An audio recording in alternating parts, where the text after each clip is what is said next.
Waziri, you heard that. How many advisors do you have? 2. But you're going to cut to 1 tomorrow? Yeah. By tomorrow? Yes. You're cutting them to 1? Yeah, I have to. I have to lead by example. The one who has been talking about the wage bill and all that. Correct. 1 million people, 1 million of us who are employed by government, we take home half of the tax revenues of this country. Can you imagine? What? You guys need to be selfish. 1 million of you love us that much. Because we're paying for you. Yeah. Yes. So our period is somewhere in the region of 1.1 trillion. We collect 2.something trillion in taxes. Yeah.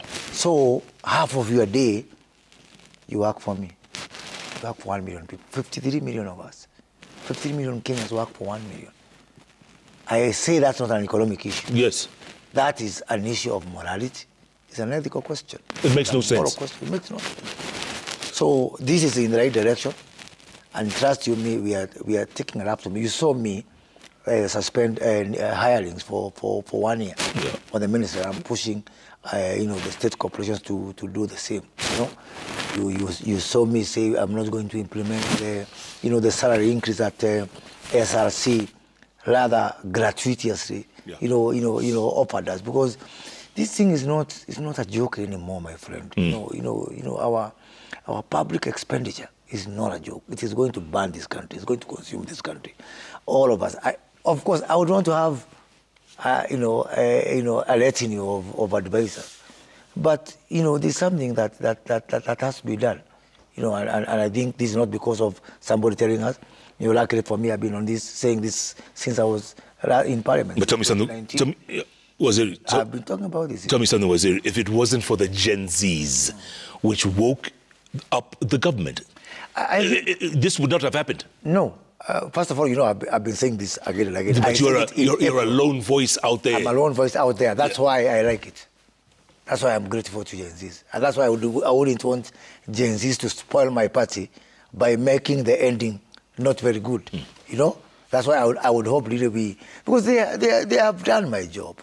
They've really, as you collect reports, that was a lone voice out there, On April 15, during the wage bill conference in Bomas, and the president was there, we were live on Citizen TV.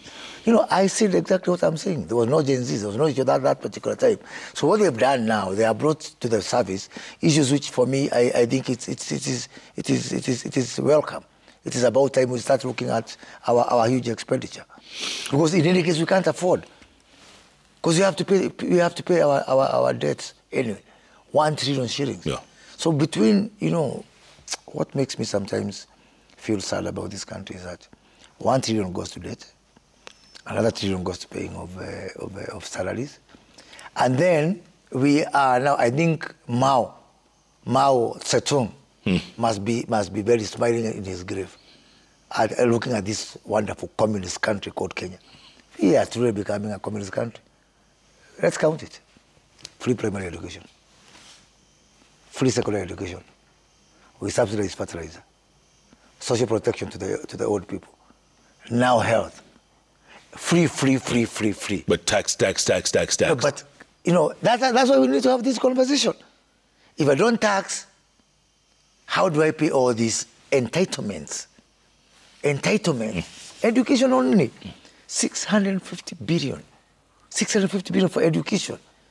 So this is not something that we came with to this government. That is why we need to have an honest conversation. But at the same time, we need to put a mirror in front of all of us, not just government, but everybody. Yeah? And talk and see. If the mirror tells you have a pimple, don't break the mirror. Ask yourself why you have the pimple. So I think we are in a situation whereby we cannot even bring emotions into this manenos. We really need to take a deep breath and have a look at ourselves as a country. You say all these debt, okay, we're trillion here, debt, we pay, do this and that, and yet there's so much corruption. Add to that now. Endemic, yes. Even if you don't have corruption, it's already a bad situation. Correct. So now, to add insult to injury, now add wastage, add corruption. Yeah. But as I keep saying, there are many forms of corruption. When you have got public servants who work for 2 hours and then they're doing their own things, That is some form of corruption. You know, when we have got people just something that can be done in Nairobi, they want to go all the way to Mombasa or to Naivasha. That is corruption. I am in charge of the Kenya School of Government. You know, you find people going abroad for training which we can be able to do here. That's some form of corruption. And so therefore we need to say everything needs to be put on the table.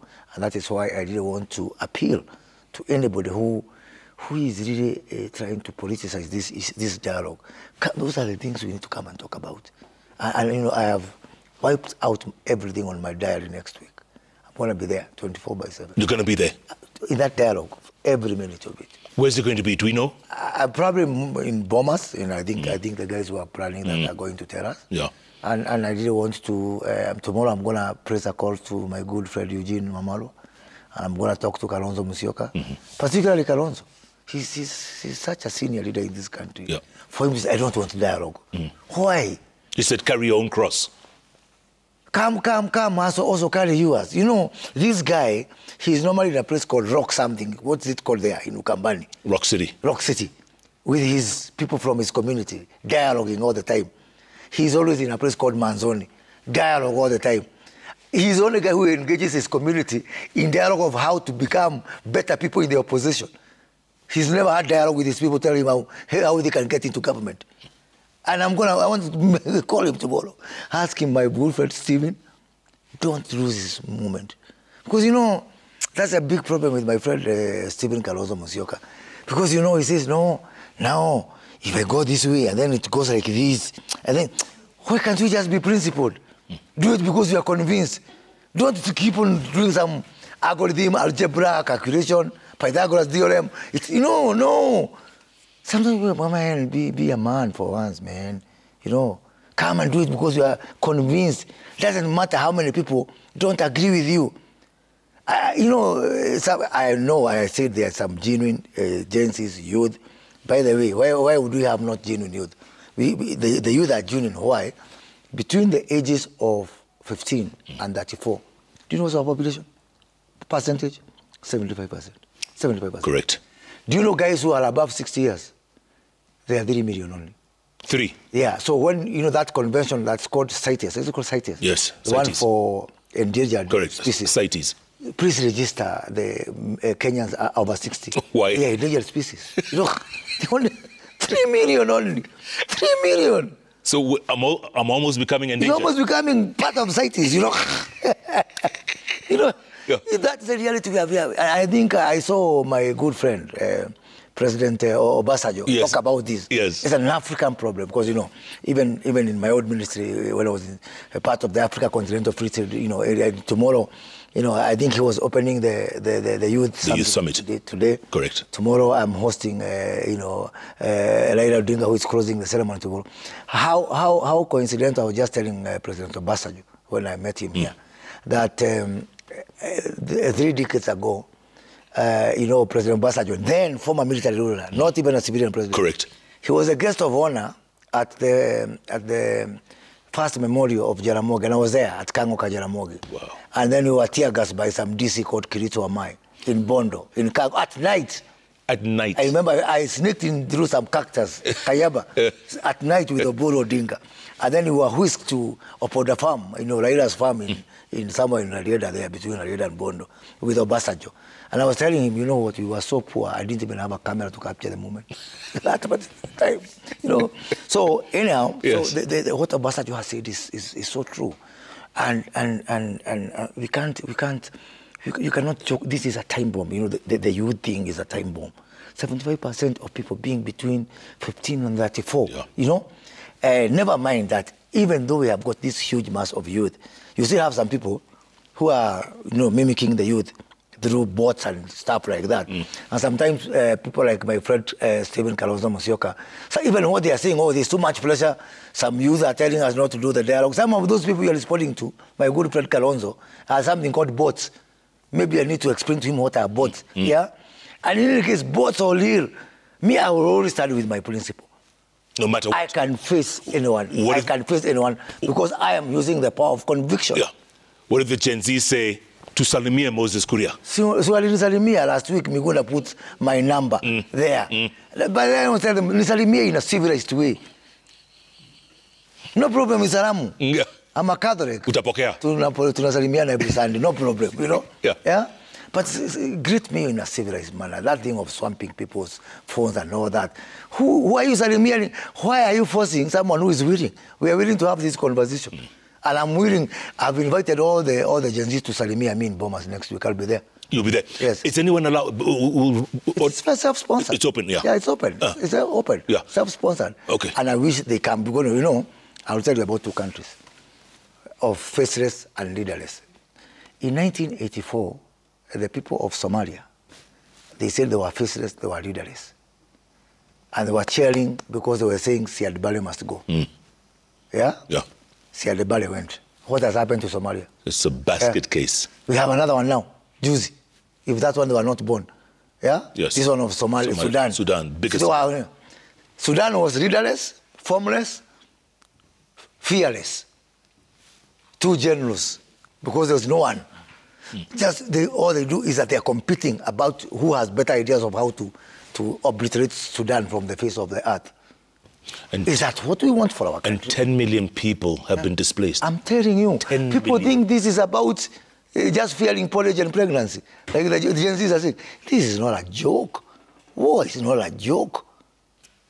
Having a country without a form, without a leader, is what Sudan and Somalia are going. And let's not go through that direction. One of the things that we treasure ourselves as a country, one of the things is that every 5 years, hata wakati wa Nyayo, yeah, post-92, democratic elections. You know, people are saying Ruto must go, but Ruto didn't come. He was elected. And there's another election coming. And by the way, in 2022, how many people voted? 17 million people. And 8 million didn't vote. 8 million, those are the Gen Zs. Now, they are going now to miss another vote. Because you have got these awesome numbers, come and use them at the ballot. But please know that our treasure, our heritage, the one thing that we are going to bequeath to my children and to the future generations is that culture that every 5 years, the only country in Africa with consistent election, that every 5 years. Please, let's not destroy that. I am pleading with everybody. The only way for Ruto to go is through the vote. The only way to send me home is by exercising the democratic will of the people.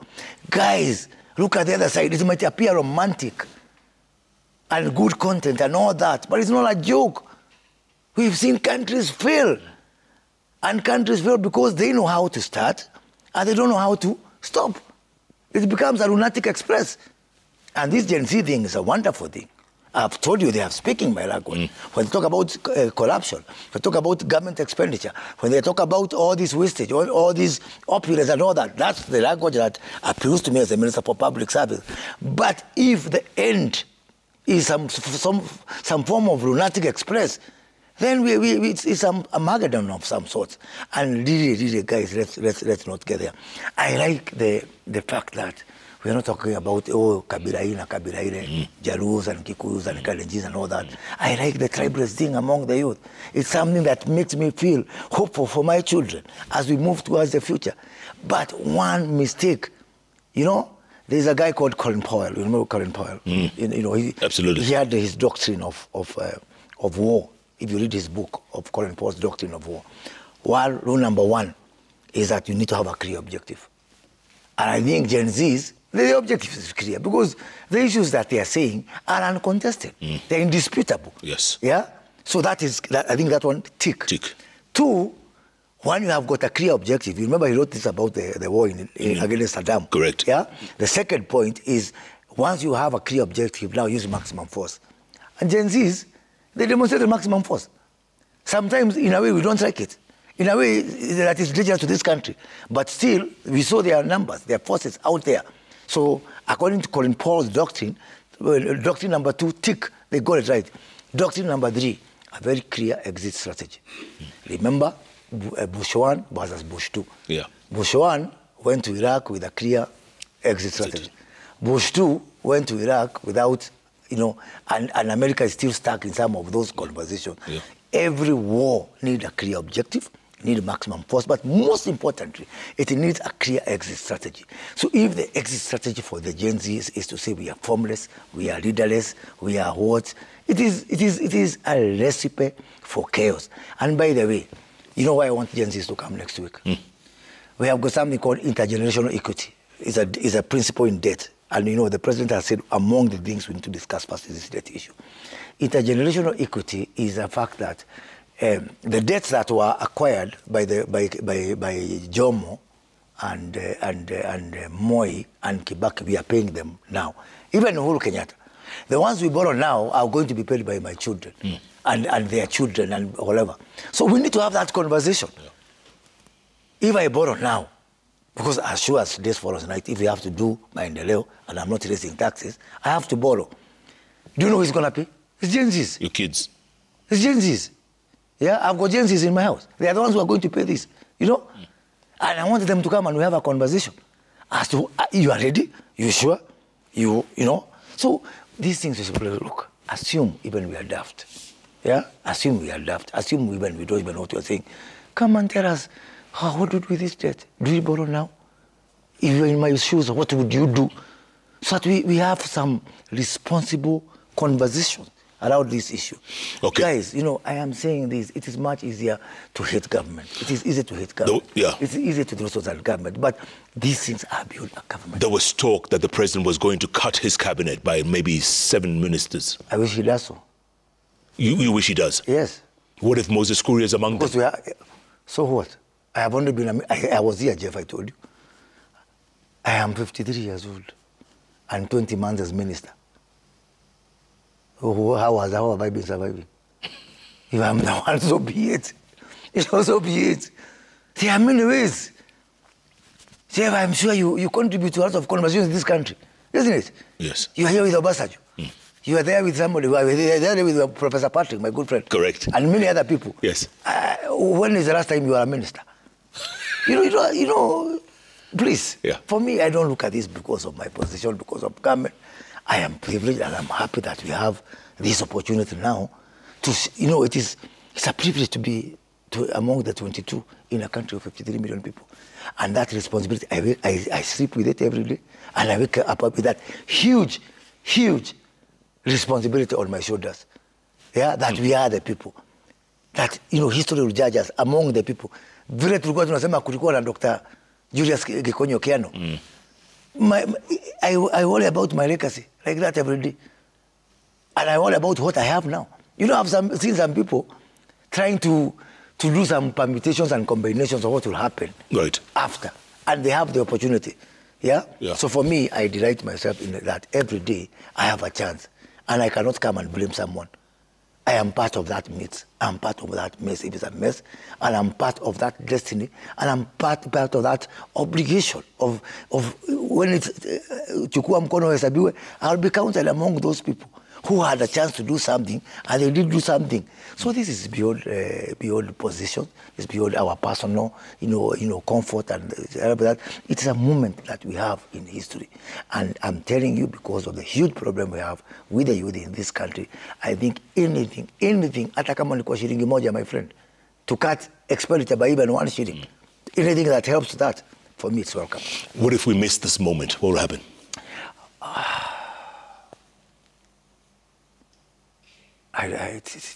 The consequences will be too dire to fathom. If we miss this moment, man. I don't want to keep repeating about the structure of our government expenditure. And the fact that people are saying we don't want to be taxed again. Yes, we have to carry out some programs and we have to transform. If we miss this moment, first of all, with the wisdom of insight, what about if we had this moment with Uhuru Kenyatta or with Moi Kibaki? That kind of conversation.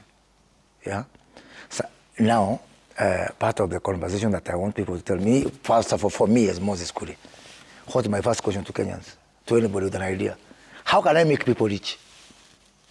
How can I make millions? How can I add even 500 new millionaires that were not millionaires yesterday?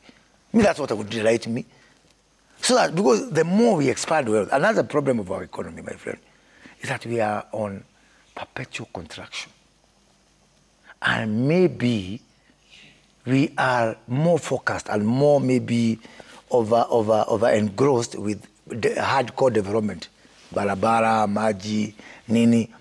But I think the first development I want is development of the pocket. Men, people, what are people seeing? People have no money in the pocket. Correct. Yeah? 700 billion shillings of pending bills. Pending bills.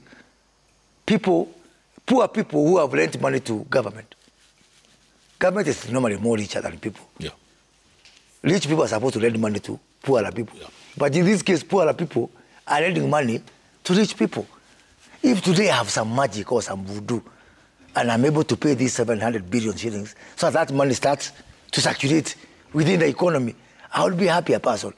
So we have got, Jeff, some very serious points to discuss. And coming back to your question, I think let's not even say what we miss the movement. We can't even afford to miss this moment. We can't even afford. And me, I can't even condemn anyone. I can even go on my knees to beg them and to pray for them. Please come, we dialogue together. This is not about government. This is about a country and a nation, our children. When disaster hits this country, it is not going to have a GPS that is going to be hovering around Moses Kuria's house and Moses Kuria's family. It's about all of us. Guys, this us versus them, let it stop. That's why I want to applaud my good friend Baba. You know, for really committing, and I saw the statement from Edwin Sifuna, the Secretary General, of ODM says they always bend backwards. And I want to ask everybody, it's time for everybody to bend backwards. In case you feel that you want to chest dump and you think you are right, please consider for one crazy moment that the other guy could be more right than you. And that's why we need to say this moment. Good point. Let's go to the magic wall. There's lots of responses, tweets coming in very thick and very fast. James Baragu says, we've had 1 million dialogues, but no action. We are pushing for action. This dialogue never worked and will not work. Act. That's what they say. They're tired of the talk. Talk is cheap. War is not the option. If there is problem in heaven, hell has never been an option. Yeah. Macarius Rotich says, Jeff, kindly ask Mahesh why the interns are utilized for their skills and dedication, only to be subsequently disregarded without adequate consideration for employment opportunities. This perpetuates a cycle of uncertainty and disillusionment. I have received a lot of concern from our interns. We have now a cohort of 8,600 interns. And you know we have suspended recruitment, and we are going to cut. We are going to cut numbers. But let me promise the interns who are working in public service one thing: the first opportunity that comes, for assuming God help us, we get an opportunity to absorb people, we will start by our interns. But my second point: government is not the only place you can work, and we need to have an economy that is driven by the private sector. And I'm going to have a conversation with these interns to see, and I'm talking to people like Safaricom and other people in the private sector to see how can we be able to absorb not just the ones interns who are privileged to have that internship. When we advertised for internships, we hired 8,600 graduates. Do you know how many applied? How many? 58,000. 58,000, chasing 8,000 men. If there's anything we can do to create even 5 more jobs, I'll be up for it. Wow. Sir Jeff says, ask the CS to talk about PSC interns. PSC interns, PNC interns. Yeah, that's the whole same thing, yeah. Yeah, same thing, yes. Sir Nixon Ndugida says, CS Moses, some months ago during the NYS passing out parade ceremony, you promised that you'll make sure NYS graduates get employment in big numbers, that there'll always be a priority for the available vacancies. Has that started bearing fruit? Let me tell you the story of NYS, because you're just about to see some miracle happening here. Now, we are now moving to a new phase of NYS, whereby we will have the old NYS, people who are going through paramilitary training, in Gilgit and those kind of things. But also, we are coming up with something we are calling the NYS Enterprises, which is like, like those China state-owned companies. Yeah. So the next time big agriculture in Galana Kulalo, in the north, a place called Kirimon, in Budalangi, the next big farming in this country, the biggest driver for agriculture will be the NYS enterprises. The next big construction company will be the NYS. The next big engineering company will be the NYS. And it will be run, according to the principles of the private sector. This will help us to absorb by 2027, this year, in March, I recruited 15,000. Next month, I'm recruiting another 15,000, 30,000. But by 2027, I'm increasing that number to 100,000 without asking for expenditure money. What took so long? Yeah? What took so long? I was not minister. Viola Guya says, Honorable Kuria needs to be true to the course.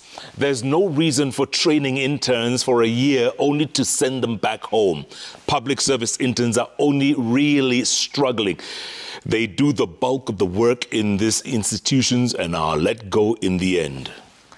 You're very bitter interns out there. Yeah. I think people need to understand the purpose of internship is to develop skills. Yeah. It was never supposed to be a guarantee that when you come, you're going, but at least I guarantee you, by the time you are leaving, you'll have some skills which are going to make you more employable. And so that you can also get some job somewhere. If it's the public sector, fine. I don't want to see the public sector growing. I don't want to teach people like that. If you can have those skills either here, private sector, or the conversations we're having. Today, if you go to the website of the Ministry of Labour, 400,000 jobs. Available. 400,000 jobs out there. Go to the website of the Ministry of Labour. So we want to look at this thing in its whole totality. And I'm saying if we just dedicate ourselves over the next 3 years to just creating jobs. Jeff, I'm extremely passionate about this issue of job creation because it's a ticking time bomb. Yeah. Jared Juma says, Kenyans don't need a dialogue. We need our country, Kenya, back where everyone has equal opportunities. Actually, that's part of dialogue. What he has said is part of dialogue. Karoga Kamau says, Jeff, tell Honorable Moses Kuria, being leaderless doesn't mean ignorant. Not wanting dialogue isn't being clueless or hot-headed.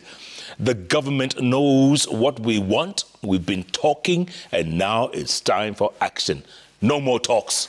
Talking is an option. It's not mandatory to talk. It's an imperative. It is.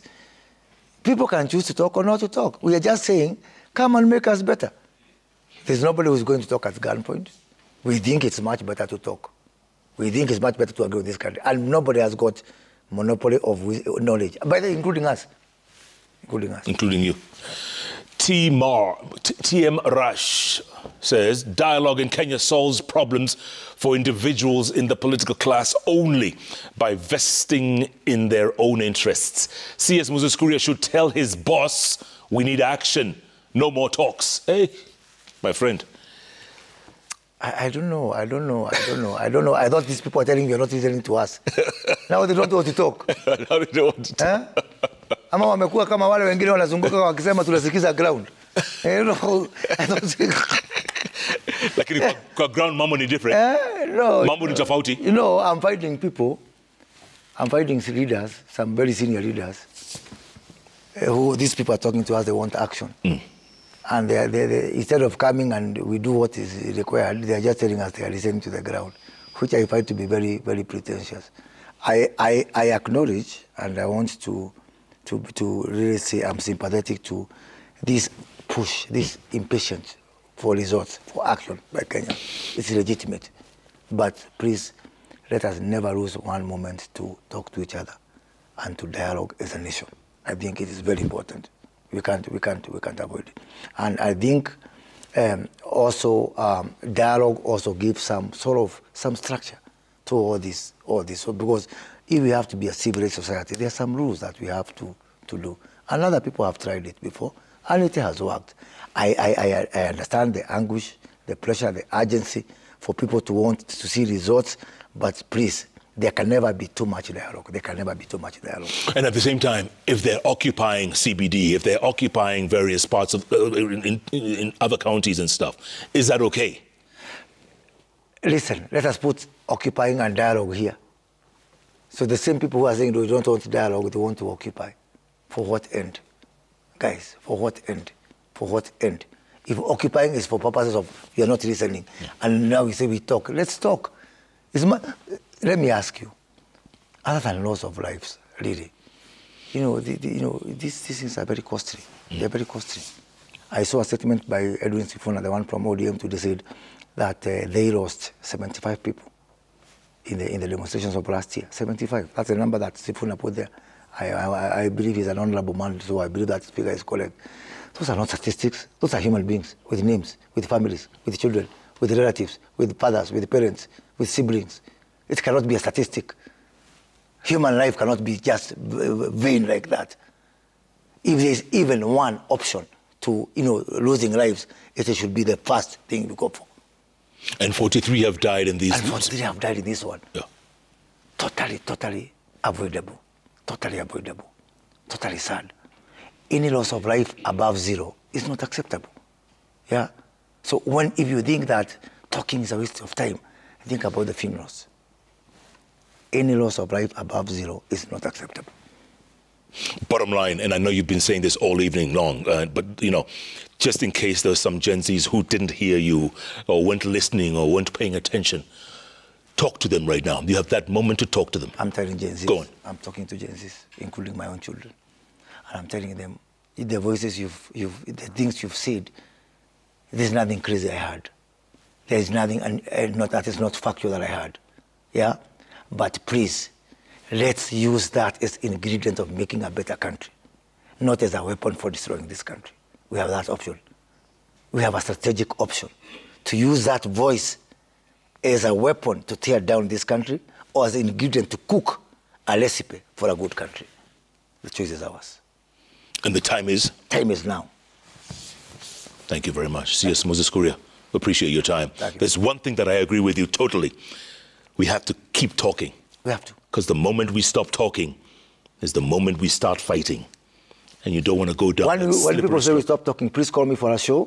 Then we spend 2 hours just looking at each other. For 2 hours. For 2 hours. Let's see who blinks first. See who blinks first.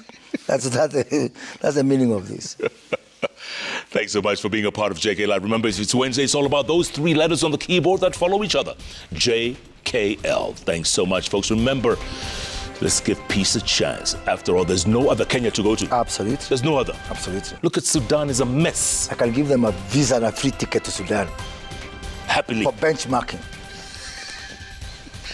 Good night. Good luck. God bless Kenya.